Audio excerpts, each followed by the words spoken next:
Hello readers.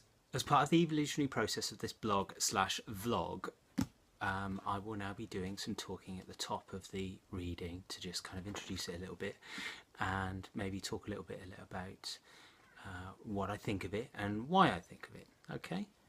I should say that it is about 900 degrees in this room, and because I'm English and the English summertime is something to be cherished and it is a rare thing, anything above 20 degrees means I sweat and start to function in a poor way, hence the sheen on my face. As always, and in the future, let me know what you think in the comments, but please be nice. I mean, come on, you can do that.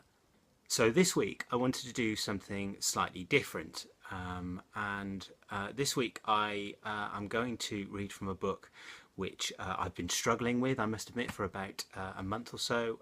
The main reason I've been struggling with it, as I've realised in the last couple of days when I've actually thought about it, especially for this blog, is that it uses a lot of abstract language and in particular similes. So it means that the section I'm going to read you is just the main character bumping into a student that he kind of fancies and may have done a little bit of stalking on.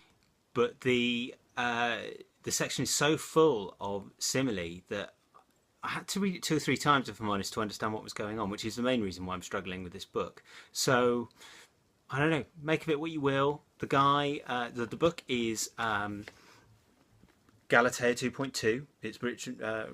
It's written by Richard Powers, who is a very, very well-respected author. So, you know, make of it what you will. I hit the head of the stairwell, mid-March, under my breath. I rounded the landing, unlooking. Maybe I never looked. Maybe I always navigated by toe tap and hope. Halfway into the second flight, I heard a creak that wasn't me. I sighted down along my path. It was A, the page boy mirage I'd seen late at night while proofing coffee. This time I knew her name. I tracked her down to an official departmental photograph which led in turn to her CV. I'd learned that she was a second-year master's candidate. She had graduated from college the year my 3rd book came out. The fact appalled me. Seeing her again, I realised how often I'd seen her since from the end of the endless halls. Only now A was real, bounding upstairs a metre in front of my descent. She exuded blue, robin's egg, adventure, the cerulean tidal pool. She breathed like a sleeping child, like the held breath of friends gathered in a too small house on the eve of holidays. I snagged on her face as she glanced up, scanning mine. Instant reflex presumption. It made me ill. Yet I knew her. I had to keep from greeting her. My pulse doubled, cutting my intelligence in half. My skin went conductive.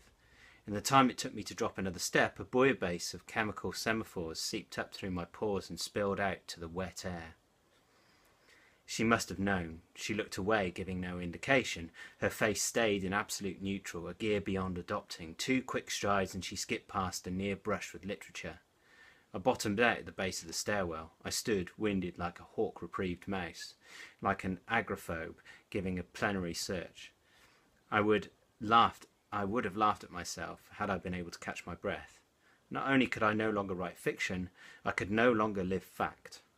I'd lost fundamental real-world skills right away, the same skills I was trying to instill in Helen. I'd heard too much cognitive neuroscience. The more I read about how my mind worked, the flakier mine became. The symptoms have been coming on for weeks. Faces touched off self-fulfilling panic. How will you remember this person's name?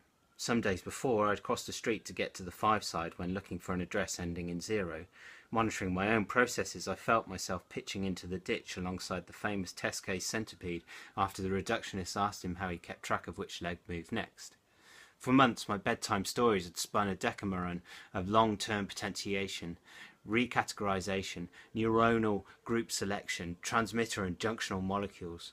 Now, for some reason, my low-level structures, blinded by the harsh light of life's interrogation used to extract its confessions, decided to pull an Aschenbach, a Humbert, one of those old fools in Chaucer, Shakespeare, Restoration comedy, 19th century epistolary vicarage farces. I meant to make an idiot of myself. By the time I got back to the office, my replay of the woman ascending a staircase had become one of those late show returns you wish you'd get a print of. A, the face, the name, the stranger I've been writing to all my writing life, all those friends whom I, confused, thought dead. The grave were buried, love lived.